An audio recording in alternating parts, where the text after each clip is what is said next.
Chennai Silk Saree Sale. Latest collections at unbelievable prices. Up to 50% offer or branded gifts. Srinagar, Velachery, Cropate and Thiruvallur. நடிகரும் இயக்குனருமான RJ Balaji இயக்கத்துல சூர்யா நடிச்சிருக்கிற படம் தான் கருப்பு. இந்த படத்தோட டீசர் நேத்து சூர்யாவோட 50வது பர்த்டே ஸ்பெஷலா வெளியாச்சு. ஃபேன்ஸ் எல்லாருமே பயங்கரமா இந்த டீசரை செலிப்ரேட் பண்ணிட்டு வராங்க. கரண்ட் சென்சேஷன் சாய் அபியங்கர் தான் இந்த படத்துக்கு மியூசிக் பண்றாரு. அதனாலேயே இந்த டீசர் மற்றும் பிஜிஎம் எப்படி இருக்க போகுது அப்படிங்கிற ஒரு எதிர்பார்ப்பு இருந்துச்சு. ஆனா டீசர்ல சாய் அபியங்கரோட பிஜிஎம்க்கு கலவையான விமர்சனங்கள் வந்துட்டு இருக்கு. ஆனா வெறும் 2 நிமிஷம் வீடியோவை வச்சு முடிவெடுத்துற முடியாது, மற்ற பாடல்கள் எல்லாம் வரட்டும்னு நெட்டிசன்ஸ் கருத்துக்களை சொல்லிட்டு வராங்க. இந்த டீசர்ல நிறைய ஹைலைட் ஆன பாயிண்ட் இருந்தாலும் பலரோட கவனத்தை ஈர்த்தது சூர்யா வாட்டர்மெலன் சாப்பிடுற சீன் அப்படின்னே சொல்லலாம். கஜினி படத்துல ஒரு மாலை சாங்ல சூர்யா வாட்டர்மெலன் சாப்பிட்டுட்டே ஒரு ரியாக்ஷன் கொடுப்பாரு. அந்த சீனை மறுபடியும் சூர்யா கருப்பு படத்துல ரீக்ரியேட் பண்ணியிருக்கிறது இப்போ வைரல் ஆயிட்டு வருது.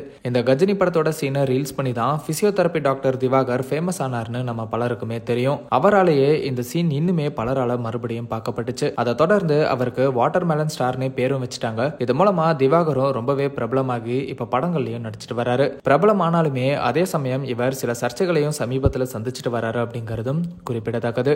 இந்த ஒரு சூழ்நிலையில சூர்யா கருப்பு படத்துல இதை ரீக்ரியேட் பண்ணது சோசியல் மீடியால பேசு பொருளா மாறி இருக்கு. திவாகர் இந்த கருப்பு படத்தோட சீனை இன்ஸ்டாகிராம்ல ஷேர் பண்ணி திவாகர் தான் சூர்யா இமிடேட் பண்ணியிருக்காருன்னு சொல்ற விதமா ஒரு போஸ்டர் ஷேர் பண்ணி மக்களோட கோபத்துக்கு ஆளாகி இருக்காரு. இந்த நிலையில ஒரு பிரபல நியூஸ் சேனல் சூர்யாவையும் திவாகரையும் கம்பேர் பண்ணி யாரு ஓஜின்னு கேட்டிருக்காங்க.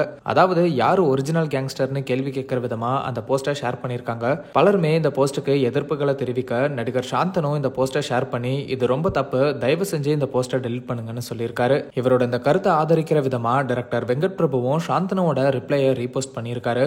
சூர்யா மாதிரியான ஒரு நடிகரை இப்போ திவாகர் கூட கம்பேர் பண்றது ரொம்ப தப்புன்னு பலருமே இப்போ சாந்தனுவோட செயலை பாராட்டி அந்த போஸ்டுக்கு எதிராக கமெண்ட் பண்ணிட்டு வராங்க. இது ஒரு பக்கம் இருக்க ஆர்ஜேவா பிரபலமாகி காமெடியனா சினிமால என்ட்ரி கொடுத்து அதுக்கப்புறம் ஹீரோவா படங்கள் நடிச்சு இப்போ டைரக்டரா பரிமாணம் எடுத்திருக்காரு ஆர்ஜே பாலாஜி. எல்கேஜி, மூக்குத்தி அம்மன், வீட்டுல விசேஷம் மாதிரியான படங்கள்ல கோ டைரக்டரா இருந்த ஆர்ஜே பாலாஜி கருப்பு படத்தை முழுசா இயக்கி இருக்காரு. இதனாலேயே கருப்பு படத்தை ஆர்ஜே பாலாஜி எப்படி எடுத்திருப்பாரு அப்படிங்கிற எதிர்பார்ப்பும் ஏற்பட்டிருக்கு. சீக்கிரமே படத்தோட ரிலீஸ் டேட் மற்றும் ஆடியோ லான்ச் அப்டேட்டும் வரும்னு நினைக்கிறோம். சோ வெயிட் பண்ணி பார்க்கலாம். கருப்பு டீசர் பத்தின உங்களோட ஹானஸ்ட் ஒப்பீனியனை கமெண்ட்ல ஷேர் பண்ணுங்க. அண்ட் இந்த மாதிரி சினிமா, சீரியல்ஸ் அண்ட் ட்ரெண்டிங்கான அப்டேட்ஸை பத்தி தெரிஞ்சுக்க நம்ம ட்ரெண்ட் டாக்ஸ் சேனலை சப்ஸ்கிரைப் பண்ணுங்க.